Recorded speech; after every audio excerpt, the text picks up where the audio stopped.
The Parsha of this week is called Parsha Tzav, and it's the second portion in the book of Vayikra, which we began reading last week, which Vayikra is the third book of the Chumash of the five books of Moses.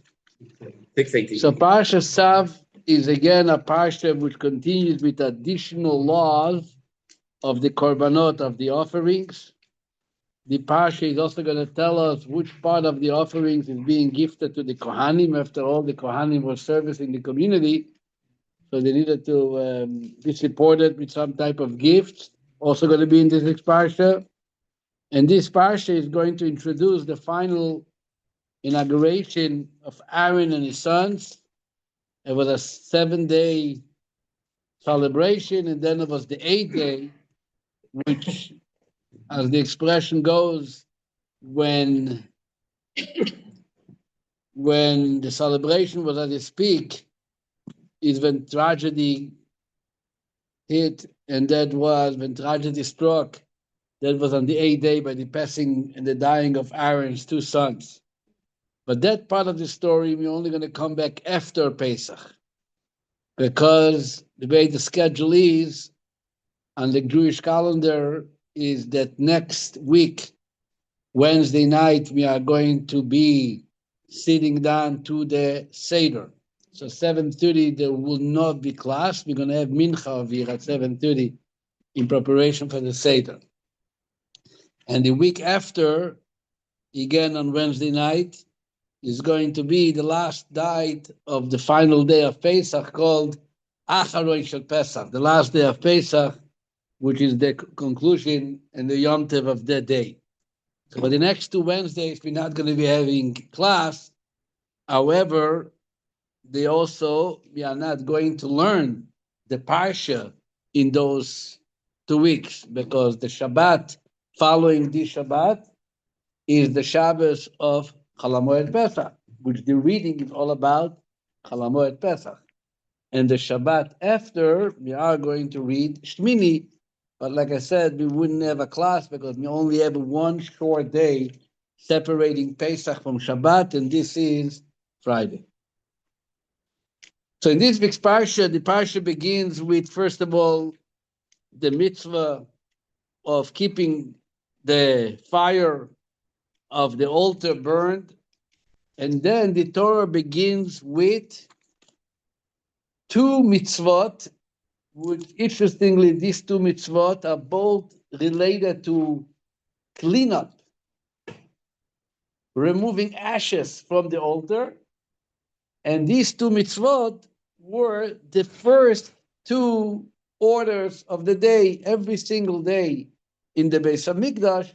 That was the first 2 activities. You think, you're opening the gates of temple services.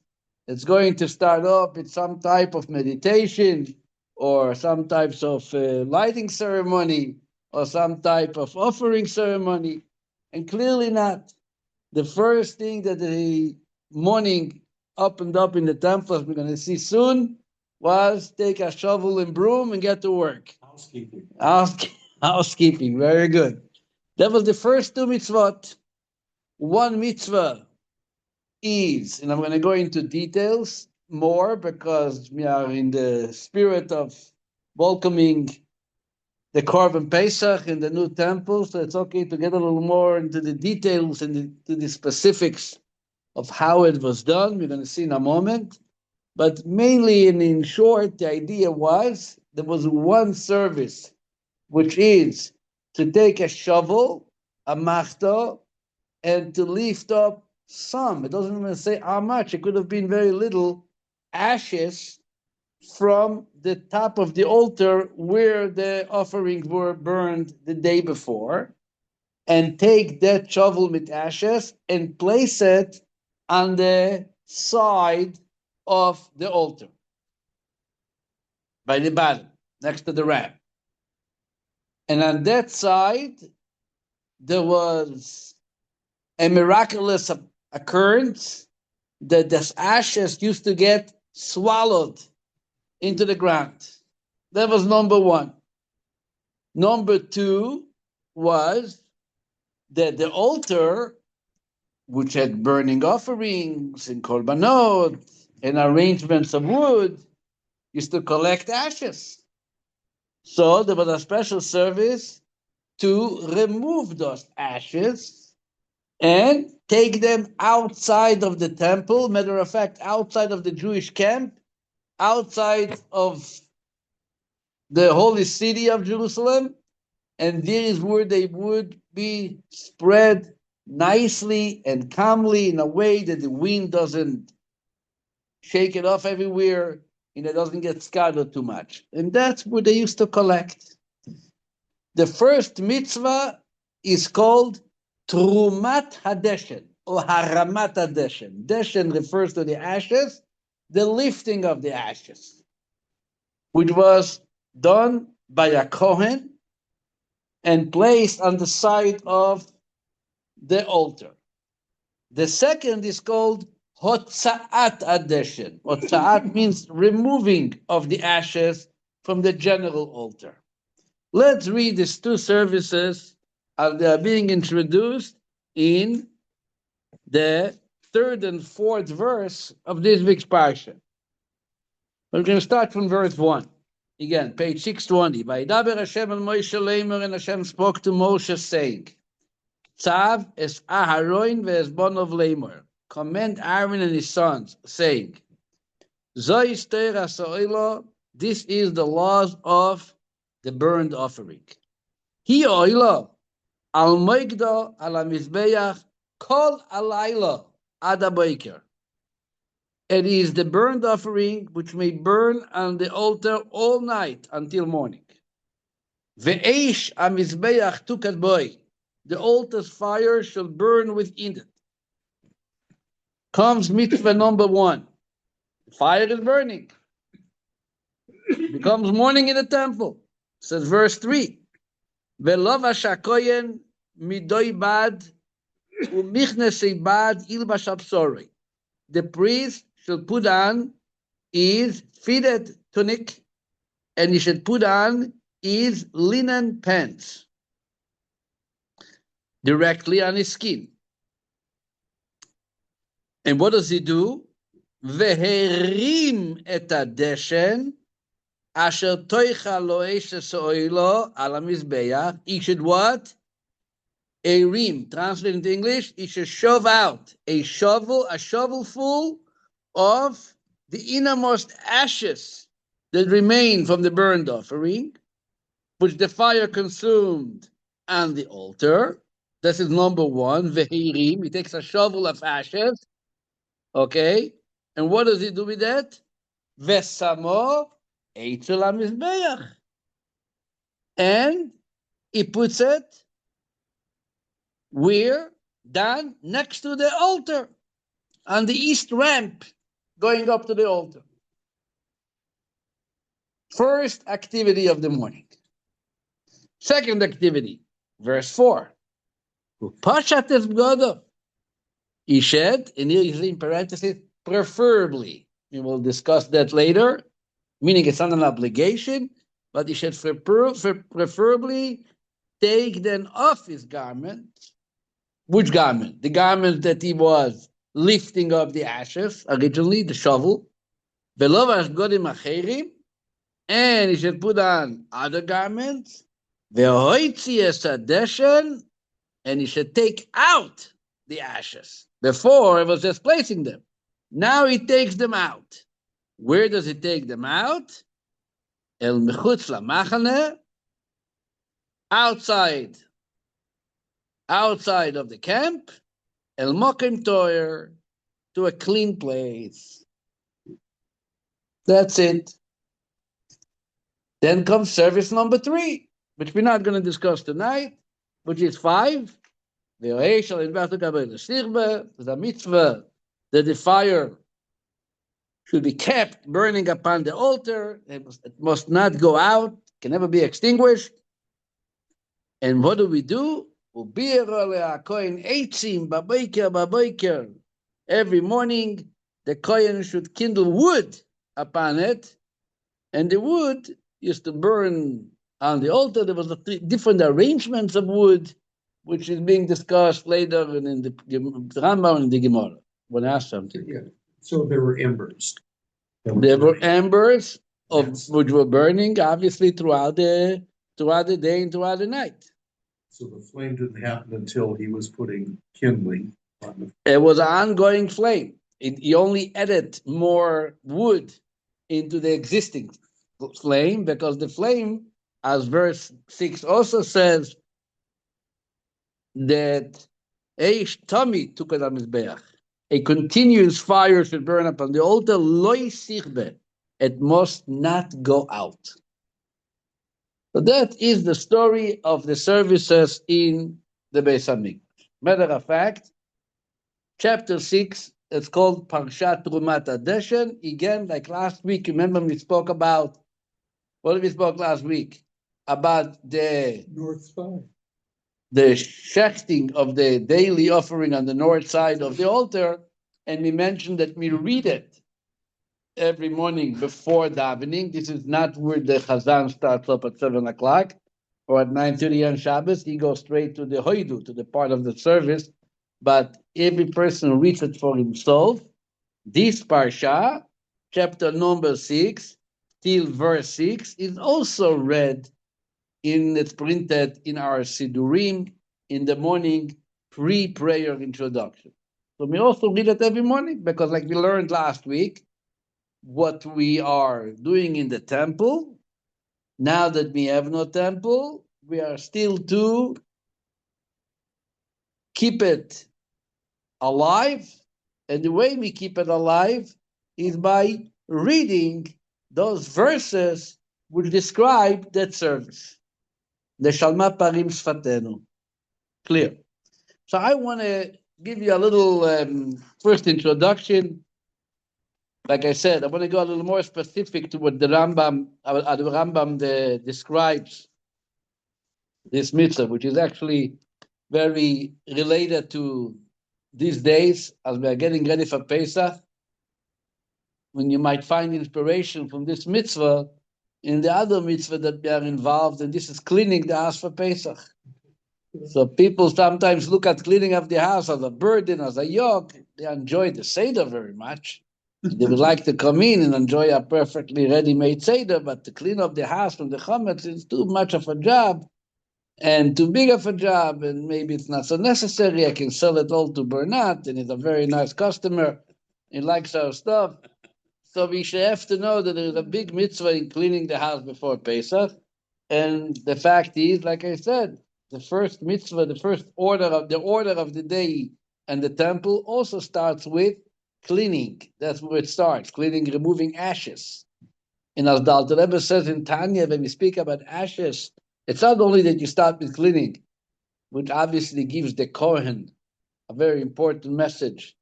I know you're looking forward to be involved in the korbanot and representing the atonement for the people and all the great activities. Don't forget that even getting to the nitty-gritty is also part of your service. God has a desire in korbanot, in lighting a menorah, and in communicating from the ark, but the same God also wants you, Mr. Cohen, to be involved in the lowly aspects of life.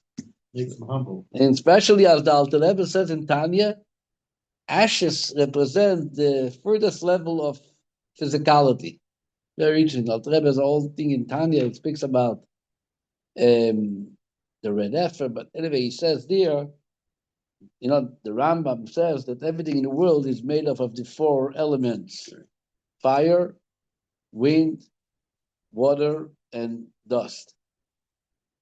Maimonides in the 5th chapter of his Seder HaTorah discusses that this is the creation of everything in a combination of these four items.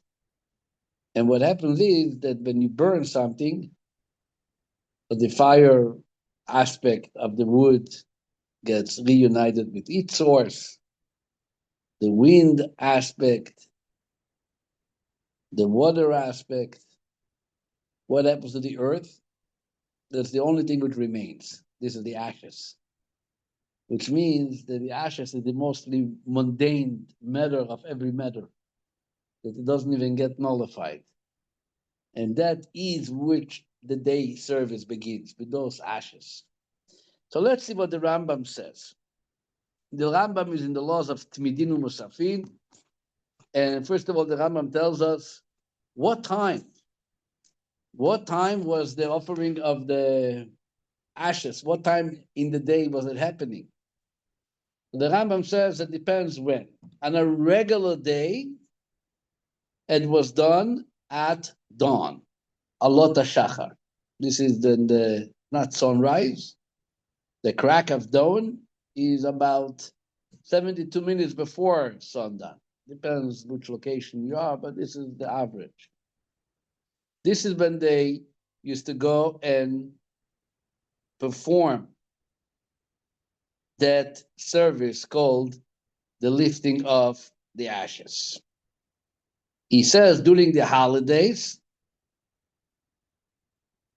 which there was a lot of ashes, and they needed to move a lot of ashes out because there was a lot of offerings. Many people came to visit the temple.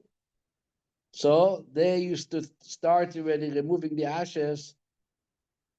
The beginning of it was in the middle third of the night. So you divide the nights into 3/3. In the middle third, that's when the ashes were already removed. And Yom Kippur, it was also a service. It had to be done every day, even on Yom Kippur. At Yom Kippur, it was done at midnight.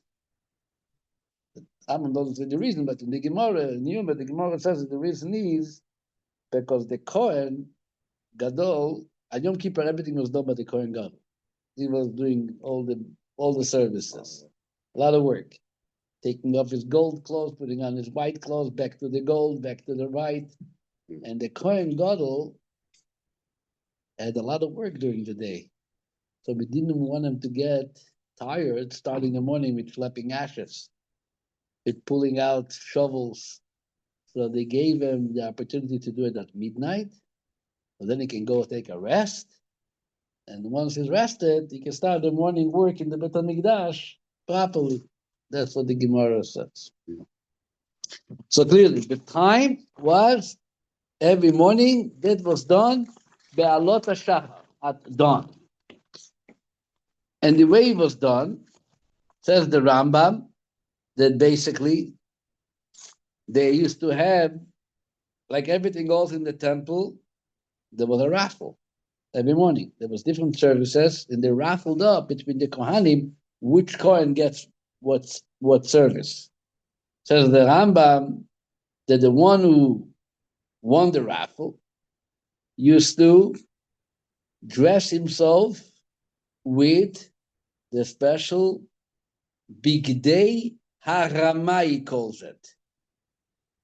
He used to put on clothes for the removal of the ashes, special clothes, which they were also sacred clothes. It wasn't like putting on, I'm dealing with ashes, let me put on my jeans in a t-shirt, throw something on me, because I'm taking out the garbage. This is not time to get dressed up in a tie and jacket. No. He used to have special clothes, big de kahuna, like a regular Kohen's clothes, but a fresh pair of garments to get dressed up to get those ashes out, shovel them up. And he says, I'm going to read you what he writes, the halacha. I'm going to read it quickly. How are those ashes removed? Says the Rambam. The priest who married it to remove the ashes will immerse in a mikveh and put on the clothes for the removal of the ashes. It would sanctify his hands and his feet from the basin. You remember we spoke about the kior, the cleaning, the washing of the hand before service? So that too needed to be done, just like you're going to daven. So before you clean up the ashes, and you're going to get dirty again, by the way, you still wash your hands, reach your washing, your hands and your feet from the kior, from the basin. And then afterwards, he will take a fire pan. It was silver, and would place it in the corner between the ramp and the altar. That would the shovel used to be to the west of the ramp. It would take the fire pan and ascend to the top of the altar and scatter the coals this way and that. With a fire pan, it would lift up some of the coals which were consumed by the heart of the fire and descend to the ground. He would turn his face to the north and walk on the ground at the east of the altar, approximately 10 cubits to the north. He would gather the coals that he lifted up from the altar, placing them on the floor of the temple courtyard, 300 breaths away from the ramp. At this place, I don't think it was thrown deal. Let's not discuss that. And then he concludes, picking up the coals with the fire pan and bringing them to the floor near the altar is a commandment that must be performed each day. Which is the source of the commandment? We just read. But this was number one. This was just the removing it from the altar into a shovel. But then, once that was done, comes mitzvah number two, the cleaning of the altar altogether, which according to the Rambam, it was done daily, except as we're going to see soon. And it goes on with details that after the person who initially removed ashes from the altar descended, his priestly brethren would run and sanctify their hands and feet quickly. They would take racks and spits, racks, what rack? Shovels, maybe rakes, rakes, rakes, rakes and spits, and ascend to the top of the altar. They will place all of the limbs of the burning offering and whatever, they organize that very clearly, whatever still needs to be burned. And then, taking those extra ashes, וגורפים אותו הגרמה בפסח, they used to have a copper big vessel and pile up in that copper vessel all the ashes, and then take it down the altar, and then take it outside of the city, Shefech HaDeshen, to a place where those ashes were thrown. Rambam says, interestingly, that during the holidays, the three major festivals, that was the only time of the year that they did not clean the altar throughout the holiday itself. Why? In order to impress the temple visitors. A lot of Jews, every Jew is obligated to come visit the temple. So you think the temple, what do they have? A minyan maybe? 10 Jews, 20 Jews? That's what you think. You come in on Yom Tov, there were a lot of korbanot, and the altar used to get piled up with a mountain of ashes, and 7 days, no cleanup. So when people walk by, they see, whoa, how many sacrifices, how many people came, amazing. We are so good, we are such a growing community, we are doing so wonderfully. We are so proud of our temple. So in order to impress, the Rambam says, listen to his words, uberagalim, lo hayu moridim oto. On the festivals, they would not bring it down, elo manichina arima gvoa beemtza mizbeach, but instead would leave a high pile in the center of the altar, mipnei shehu noi la mizbeach. It is the beauty of the altar. The Talmud says, what beauty for the altar is to carry ashes? Maybe a clean altar is nicer. That's what I always argue with my wife. Not always is cleaning and beautiful. Sometimes she always said my office looks a mess. Sometimes the mess is the beauty. What's the proof? The Rambam says that during the holidays they kept the mess, and that becomes the beauty of the altar. Doesn't buy it, but at least I'm trying. I don't ignore her.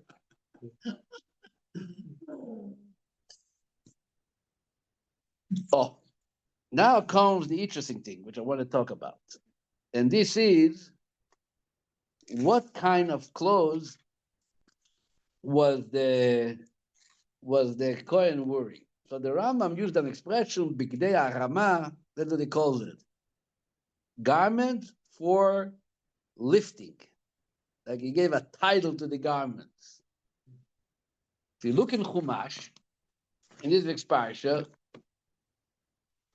this goes back to the Talmud, goes into a whole discussion exactly what type of garment were they wearing. The Talmud tells us, clearly as we see in the verse, everybody saw it, it says on verse 4, that, it says on verse 3, when it comes to shovel, the first lift up of ashes, you have to put on mido bad umichnesei bad, a fitted tunic and his linen pants, which is this is only two of the 4-part garments that the Kohen used to wear. Right? He also had a mitznefet, he had a hat, a hood, and he also wear a belt. So the Talmud says they are obviously referring to all 4. Why is the Torah only mentioning 2 out of the 4? So the Talmud tells us in Yuma, page 21, 22, somewhere, that the Torah wants to teach us 2 important halachot in regarding the tunic and the belt. Halacha number 1 is that the tunic has to be a fitted one. Like I said before, something which is dressy, fitting your body. You don't just grab a t-shirt or a forsaken robe and you run out to get garbage because you heard the trucks are coming and you don't want to miss cleaning day. But rather you're putting on, the tunic has to be fitted. That's what midah means. Rashi says midah comes from the word midah, which means measured, according to in Hebrew. And why does the Torah mention the pants? Is because the pants has to be the first piece that he's putting on. From all the 4, it has to come first the pants, and it has to be, it shouldn't be anything beneath it.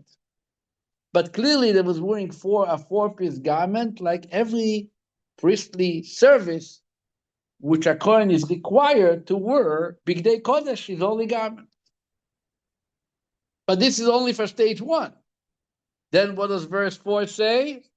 Upashates gadav. And you take off the clothes. Belavash, begadim acherim. And you put on other clothes. So the Talmud says other clothes does not mean regular weekday clothes. Because we're obviously speaking about these clothes, the priestly clothes. But says the Talmud something interesting, that the garments that you are wearing for removing the ashes from the altar entirely to the outside of the temple, you wear clothes which are acherim. Acherim, says the Talmud, doesn't just mean others, it means of less significance. You don't wear the same type of clothes that you are wearing when you are doing other services in the temple, including the service of the first shovel of ashes.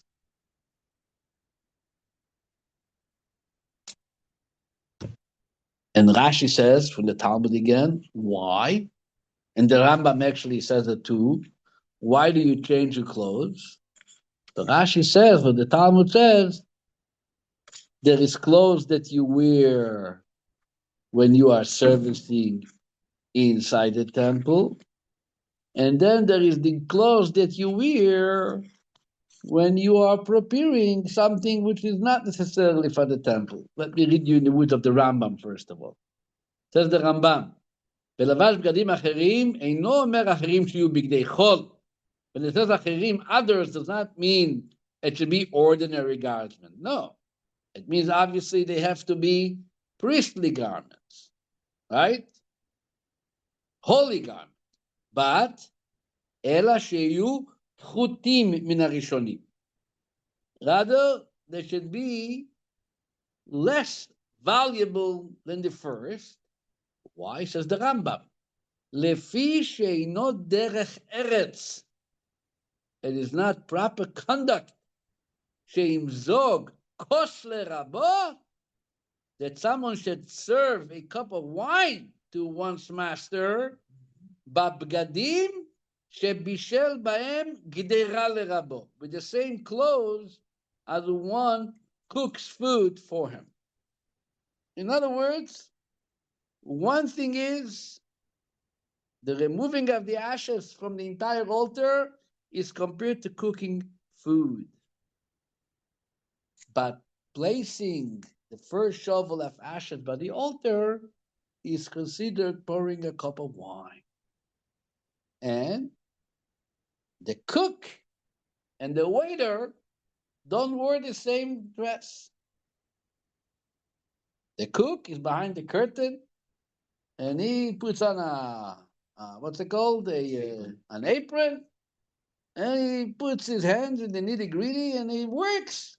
Gets himself get greasy and does whatever it needs to be done in order to what's it called? In order to get his food ready and prepared. This is all when it comes to cooking. But when it comes to offering a cup of wine, here says the Rambam, offering a cup of wine is a whole different story. A cup of wine is a cup of wine. Like the nice waiter, dressed up, it's his papaya, whatever, puts on his beautiful suit and tie, with a smiling face. Why? Because he's face and face with the customer. It's all different. It's all different level.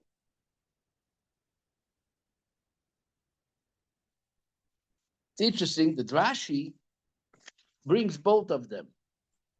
Rashi writes that number one, simply, we don't want you too close to be dirty. Your priestly garment should not be dirty. You have to serve later in the day.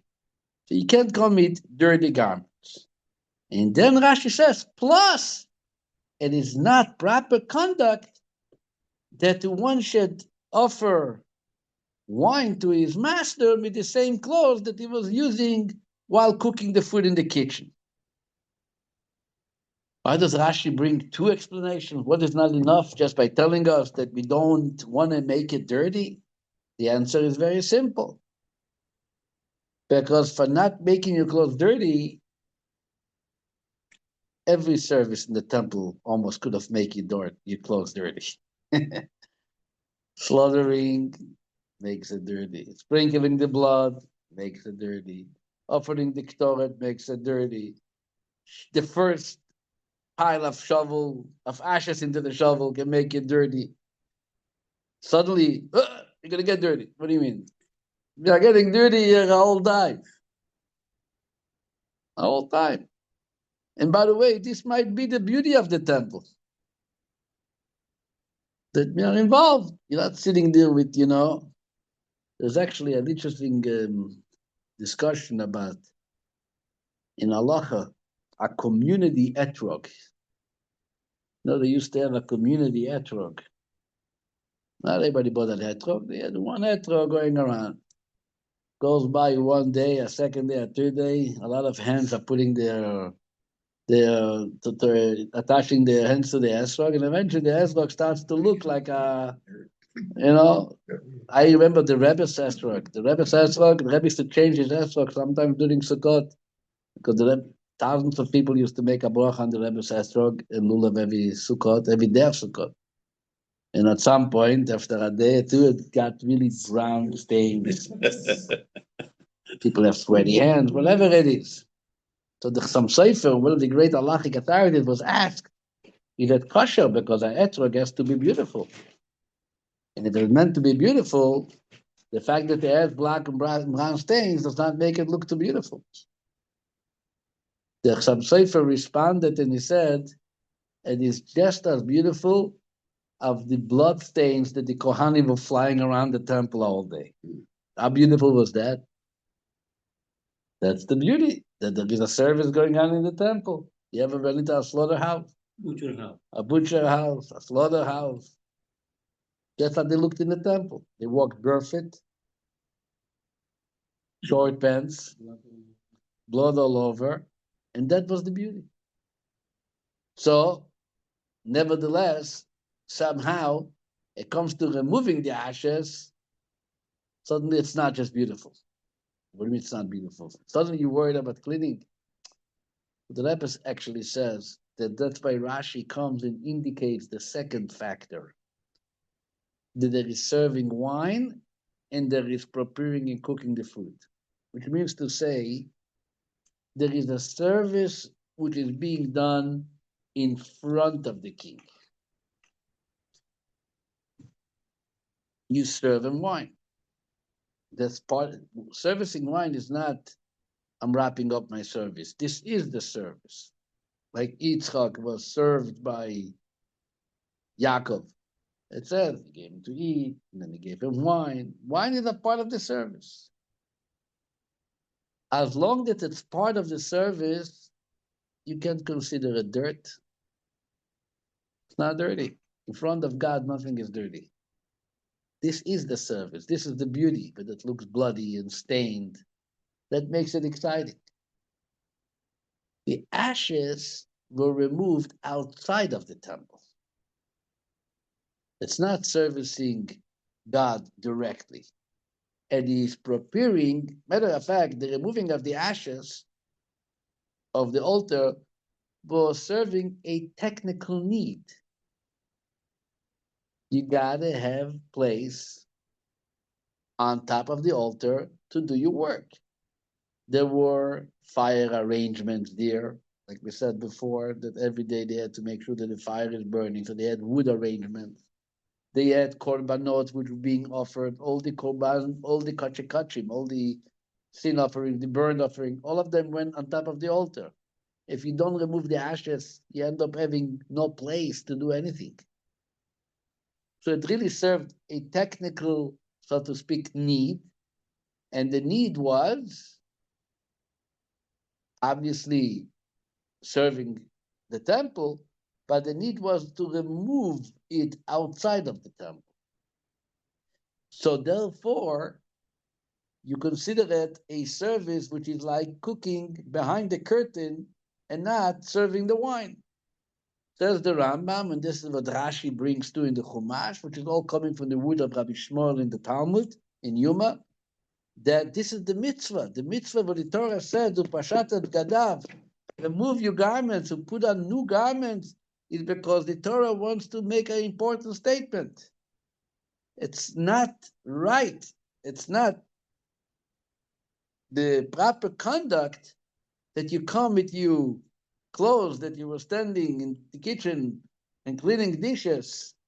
Why do we clean the dishes? You order, you get waiters, youngsters. For a few dollars, they go behind the curtain, they clean the dishes. The cleaning of the dishes is in order to have clean dishes the next day. For that, you don't need to wear the priestly garments. But when you remove the first shovel of ashes, that was part of a service. I don't know exactly what the meaning of it is, but one shovel, put it by the side of the altar, and like I brought down from the Gemara, that it was miraculously swallowed into the ground. One of those divine services taking place in the altar. For that, you put in special clothes. Maybe you would also, according to the Rambam, put on special clothes for raising those ashes, but it's still not as insignificant as the clothes that you wear when you remove the altar ashes into outside of the camp. And that's what the Torah says in a separate verse, Upashatet b'gadav, you remove the ashes. It makes sense too. Think about it. Those children meeting when they sit in their eicher, meaning when they're still young. When a child eats, he makes himself dirty. No, imagine a mother who comes running by dessert. Said, "Oh, we have to put him on an apron." Morning. Now you have to put him on an apron. every spoon of food before dessert needed an apron. Why are you coming now? What's special about dessert that suddenly you need an apron?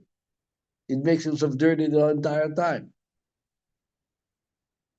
So obviously, we can't say that suddenly we will need an apron in the temple because we get involved in ashes. Everything to add the temple service was so-called dirty. The difference is, but if it's done before God, it's not called dirt. It's not called dirt. When you're in the presence of God, there is no dirt. There is a service of a shovel of ash. You pick up, you put it on the side. I don't know what it is, but that's what it is. And you don't change your clothes for that. Cleaning the altar in order to prepare for the next day, that's more or less dirt that you have to get ready to serve. And that's why you put in a second pair of clothes, less significant than the regular ones. So it's not only that you are not serving the korbanot with the same dirty clothes, it's more than that. It's inappropriate to serve because one is a service before God and one is a service outside, so to speak, of the temple. But here comes the catch. Who was servicing those ashes outside of the altar? The Rambam makes it clear, it's the Kohen. Usually, you have a cleaning company, and you have the Yachibidams, you have the Kohanim, the special people that they are involved in representing the sinners, with the thanksgivers, with all those different individuals who come to the temple. You have the so-called, the ones who plan the ideas, the generals, and then you have the facilitators. Sorry, not when it comes to the temple, not in Judaism. The same Kohen, the same holy individual who is involved on the highest level of service, he is the same one who God says, get your clothes down, put on another pair of pants, and get down with a shovel and broom and do what you need to do to clean the temple. Same Kohen. Why can't you divide it? One should do this, some other one should do this. Same person. No one can come and say, I'm involved in the big things. I'm doing the big things. I'm teaching Kabbalah. I'm a rabbi. I'm a chazan. I'm all. No, you got to do both. You can't do both, then it's not part of the temple. God expects both. They say that Rashi, that's what the story goes. Rashi had a very, very long beard. I mean, I saw a picture, but I don't know if it's Rashi's real picture. They had an image, and they would keep an image of Rashi. In all the images of Rashi, his beard is extremely long. And it opens up like here in the bottom. And they say that Rashi used to clean up shul just to get dusty. Those days it was more dust than today. To come with his beard. What does God give me a beard? I can serve him. There was a video, not such a nice video, but there was a video. It's on YouTube. Somebody put it on YouTube. I remember it happened. The Rebbe came into shul. The Rebbe, on his way into 770 to shul, was very, very unpleasant, very not happy when he saw. Remember these days, people used to smoke? Mm. It doesn't happen today, but people used to say, all my teachers. Today you think about it like, what? My father, I remember giving classes. And sometimes I have to decide to feel like this, cough it up, But anyway, so the Rebbe used to come in and he used to see small you know, Cigarette the butts. The butt. what is it called? Butts. The butts of the cigarette. Cigarette. Butt. Cigarette butt, and sometimes pick himself up or get very. In one time, the Rebbe came to. He was walking, and he came to his spot, and he turned to his secretary, Rabbi Groner. There's a video of it somehow, and he was really expressing his frustration, so to speak, and how comes people don't feel respectful. And then he said that some say that Rashi was using his beard to cleaning the shoe. There's another tradition, this I heard from a librarian, a big librarian in the Hebrew University in Jerusalem, last memory. It's recorded also that, you know, books, when they get old, they collect little worms. What do they call it? Milben, it's called in Yiddish. Like book. What do you call it? Paper mites? Paper, like paper, little mics. Okay. And there is a tradition about a certain book from a rabbi, the Tashbetz. The rabbi lived about 800 years ago. And they say that it's tradition that his books, as old as they are, they never collect paper mics. And the tradition is because he was always carefully cleaning up the bookshelves and the library where they used to study. And as a reward, tradition shows that his books never collected those mics. Don't ask me. I have books also on the computer they don't collect. Right? But they collect other dreck. So anyway, the point is it's the same coin. There's an interesting discussion in Hasidus about this whole service of the ashes. Clearly, you see there is two types of ashes. There is the welcomed ashes, the positive ashes, the ashes that we put by the altar. We give it its respect every morning with a silver shovel, lift it up and put it on. And this is the opening service of the day. And then there is the rest of the ashes. And the Alter Rebbe discusses that in Hasidus.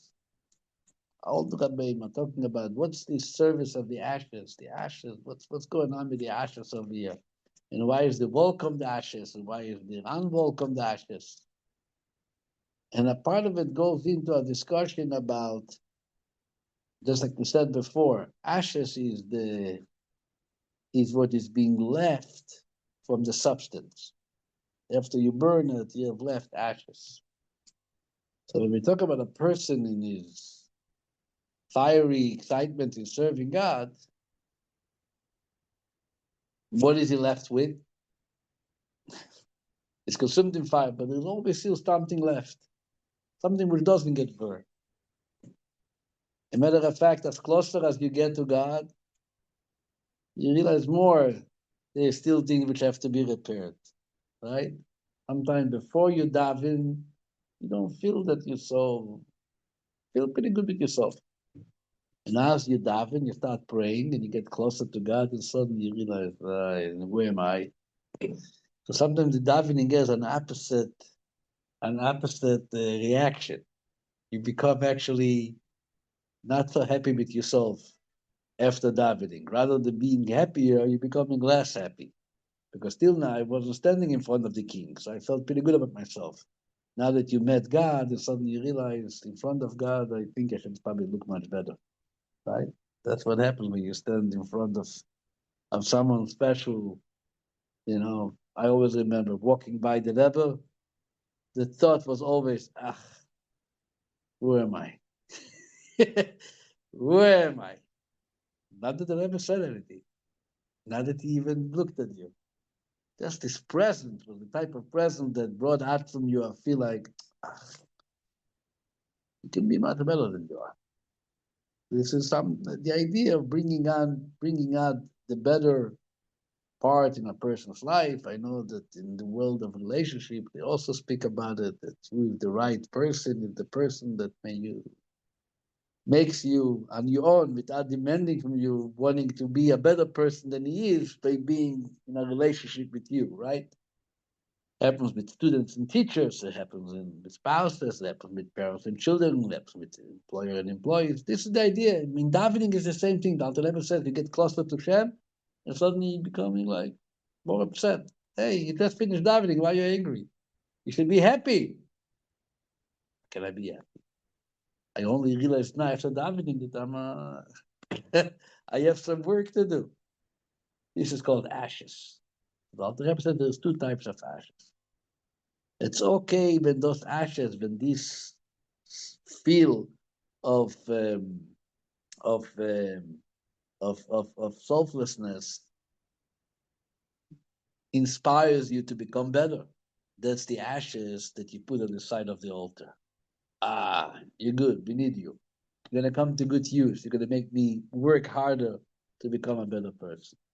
But then there's this ashes which puts a person in depression. Says, you are garnished, you're worthless. Look, you just started davening and you realize how garnished you are. Those ashes, throw them out of the temple. Send them out. They don't belong here. This is called atzvut. This is called sadness. There's nothing good which can come out of it. It's not going to get you anywhere. This is the two ashes the Alter Rebbe discusses. Now, standing the one night before Pesach, obviously a big part of Pesach was the service of the Korban Pesach. They were all standing around the altar. Some parts were taken to the Seder. Everybody had his own meal at home. And some parts also went on the altar. Other Korbanot, people watched the service around the altar. Pesach is all about the Beis HaMikdash. So number one is, like I said earlier, the cleaning of Pesach, we can see in this week's Parsha, is a pretty positive service. That was the opening mark of the day. The highest moment of Rosh Hashanah is the sounding of the shofar. You notice that we finished blowing the shofar, there was a special prayer. Yehi ratzon milfanecha, may it be your will, God. Shekol malachim, that all the angels which come out from the kashrak. You ever noticed that in the prayer books of Rosh Hashanah? That the angels would come out from the four letters kashrak. What's kashrak? Tkiya, shvarim, trio, tkiya. Kashrak, kashrak. The angels should come and advocate for us. That's the prayer that we say every year after we finish sounding the shofar. Previous Rebbe brings that there was Rebbe Levi Yitzchak Abaditchev. The ones Rosh Hashanah, he said, Rebbeinu Shloilem, I don't know how good my sounding of the shofar was.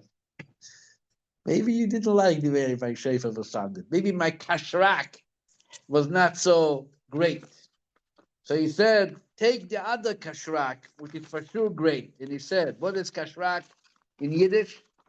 So he said, kashrak, kuf, means kratzen, and shin means shabin, and reish means reiben, and kuf means kashren, which in English it means to scrub and to clean, kratzen and to scheiben and to reiben. This is all the activities, he said, what our Yiddish kinder, the Jewish people are putting in for your Pesach cleaning. So if the angels coming out from the kashrak, the original tkiyo, shvarim, teruah, tkiyo, is not something which impresses you, I'm sure you will be impressed, God said, from the kratzen, from the shabin, from the reiben, from the kasherin, from this involvement of the cleaning of the ashes that people are putting in their effort before Pesach, in schlepping, in cleaning, in making sure that there's no chametz left, that definitely has an impact. Afikise Akovet. And as we're getting ready for the Seder, I'm sure everybody's familiar what needs to be done and what has to be done. The main thing is to go over in short in review that when it comes next week on Wednesday night, like tonight, there is two biblical commandments And one of them is the only commandment that we still have, just to do with eating. The temple used to eat the sacrifices. The commandment that we have to eat is to eat matzah. Asher kichonu b'mitzvot v'tzivon and achilas matzah. Matzah is the faith, the food of emunah, the food of faith, which is the most important vitamins that we can have. And you make a bracha, two brachas. First, amotzi lechem min haaretz, which is bread, and asher kichonu b'mitzvot v'tzivonu al achilat matzah. The second mitzvah that we have, a biblical mitzvah, is Wednesday night, is to share and to relay the story of Yetziat Mitzrayim in a question and answer format. That's when the Manishtana comes, and the whole story of the Agada, the way it's printed and organized by our sages to make sure that we cover all bases. They gave us a proper description of what needs to be said in order to fulfill that mitzvah, the plagues, and why meat matzah and why meat maror. These are the two biblical mitzvahs.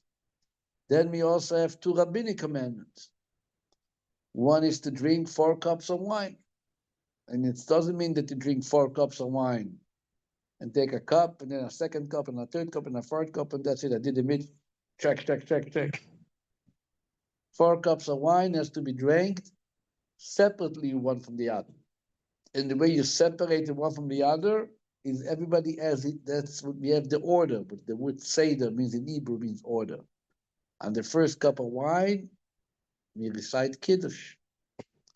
On the second cup of wine, we recite the Agada. On the third cup of wine, we recite the grace after meal, the blessing benching after a Yom Tov meal. The fourth cup of wine, we say Hallel and Nishmas and Oidu. That's called Seder. And the second rabbinic commandment, what used to be biblical, hopefully Mashiach comes, it can still be biblical, is to eat the bitter herbs, maror. Temple times, it was a biblical commandment because it was meant to be eaten together with the Paschal sacrifice. Today, there is no Pesach sacrifice, so the maror only carries a rabbinic commandment to eat separately maror, even if we don't have the meat of the korban, but also we make a bracha, asher kichonu b'mitzvot v'tzivonu al achilat maror. And this is the most important 4 commandments that we are to use and to celebrate. Then there is the other additionals, the afikoman, commemorates the Paschal sacrifice. There is the Hillel sandwich. There is the gefilte fish. A lot of good stuff which we are to celebrate on Pesach. But the main thing is to remember that this night is when we were granted the gift of freedom. To give us freedom, ultimate freedom. Sometimes we are circumstantially not free, but it's not in our essence. Our essence is free. That's why we are here today. If we wouldn't have been free people, probably based on what our ancestors went through, we wouldn't have been free today. We are free. We have to continue enjoying the freedom, to celebrate it, and hopefully we should merit the full freedom by the coming of Mashiach before Pesach. So Leshana Haba b'Yerushalayim. Thank you very much. Thank you.